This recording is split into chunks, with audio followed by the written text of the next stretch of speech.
आइए हम खुदा के जिंदा कलाम में से पढ़ते हैं। मेरे अजीजों, पैदाइश की किताब निकालिएगा मेरे साथ और उसकी 15वीं आयत से हम पढ़ेंगे। गौर कीजिएगा क्योंकि खुदावन बहुत पहले हमने ये बहुत मर्तबा ये आयत को पढ़ा होता है, लेकिन खुदा किसी न किसी तरीके से हमें सिखाने की कोशिश करता है, हमें समझाने की कोशिश करता है कि ये कलाम सिर्फ मेरे लिए है, मेरे घराने के लिए है। हालेलुया। तो आइए मेरे साथ मेरे अजीजों निकालिएगा पैदाइश की किताब उसका 2 बाब और उसकी 15वीं आयत आज हम पढ़ेंगे, क्योंकि खुदावन का लहू यहाँ पर है, खुदा खुद यहाँ पर मौजूद है और खुदा आपसे हम कलाम होना चाहता है और ये कलाम सिर्फ और सिर्फ आपके लिए है। हालेलुया। आए हम खुदा के जिंदा कलाम में से पढ़ते हैं। दोबारा से बोलूंगी, पैदाइश की किताब 2 बाब उसकी 15वीं आयत में लिखा है, और खुदावन खुदा ने आदम को लेकर बागे अदन में रखा। कहाँ पर रखा? बागे अदन में रखा कि उसकी बागबानी और निगाहबानी करे। हालेलुया। हालेलुया। अब सब बैठ सकते हैं। Praise the Lord. मेरे अजीजों, यहाँ पर हमने क्या पढ़ा? खुदावन खुदा ने आदम को लेकर बागे अदन में रखा।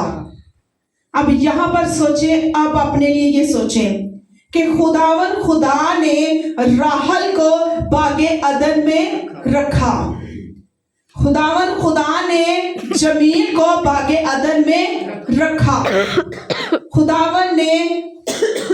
खुदावन खुदा ने सिस्टर नसरीन को बागे अदन में रखा, उसके शोहर को रखा, या आप सब बोले कि मेरे शोहर को रखा, मुझे बागे अदन में रखा। हालेलुया।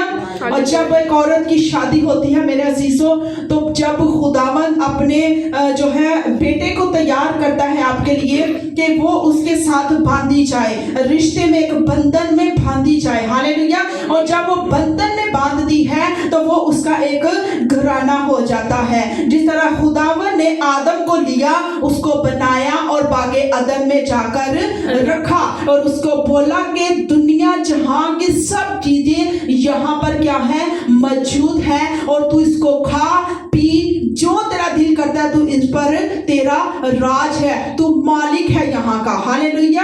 हालेलुया। और जब वो मालिक देखता है, जिसने खुदावन, जिसे हम कहते हैं खुदावन यीशु मसीह, खुदावन का उसने जब देखा कि आदम बिल्कुल अकेला है, वो घर को नहीं चला सकता, उसका अकेला रहना अच्छा नहीं है, फिर उसने क्या किया? उसको गहरी नींद में सुलाया और उसकी पसली में से किसको निकाला? एक औरत को निकाला। क्यों निकाला? ताकि उसकी मददगार बने, उसकी रहनुमाई करे, उसके साथ चले, उसका साथ दे, उसकी तरक्की के पीछे उसको जो है पुश करने वाली बन जाए, उसके घर को देखभाल करने वाले चाहिए थे। क्या जब खुदावन ने आदम को बनाया, क्या आदम उसकी देखभाल नहीं कर सकता? जिसने बड़े बड़े मौजज़ात किए, क्या वो अपने घर की निगहबानी नहीं कर सकता? कर सकता था, लेकिन खुदा ने उसको कहा तेरा अकेला रहना क्या है? अच्छा नहीं है। और आजकल हम देखें, क्या कोई अकेला बंदा रह सकता है? जितनी मर्जी वो अपनी एज गुजार ले, अपनी उम्र गुजार ले, लेकिन फिर भी माँ बाप को यही परेशानी रहती है कि मैं अपने बच्चे का, अपने बेटे की अच्छी से अच्छी शादी कर सकूं, ताकि उसके लिए एक बागे अदन में लगा सकूं, ताकि जब वो अपनी बीवी को लेकर आए तो उसकी क्या करे? निगाहबानी करे। और जब वो बीवी शादी करके उसके घर में आकर मेरे अजीजों रुकती है, ठहरती है, आ जाती है, तो क्या उसका काम नहीं कि वो अपने शोहर के साथ मिलकर उस घर की क्या करे? निगाहबानी करे। खुदा ने भी ऐसे किया, आदम को तैयार किया हवा के लिए। हम अपने बेटे या बेटी को तैयार करते हैं एक दूसरे के लिए। क्यों? क्योंकि घर का माहौल अच्छा हो सके। हालेलुया। खुदा का कलाम क्या कहता है? बागे अदन में रखा कि उसकी बागबानी और निगाहबानी कर सके। परिंदे, चिरिंदे, दरख्त, शेर, सब कुछ वहां पर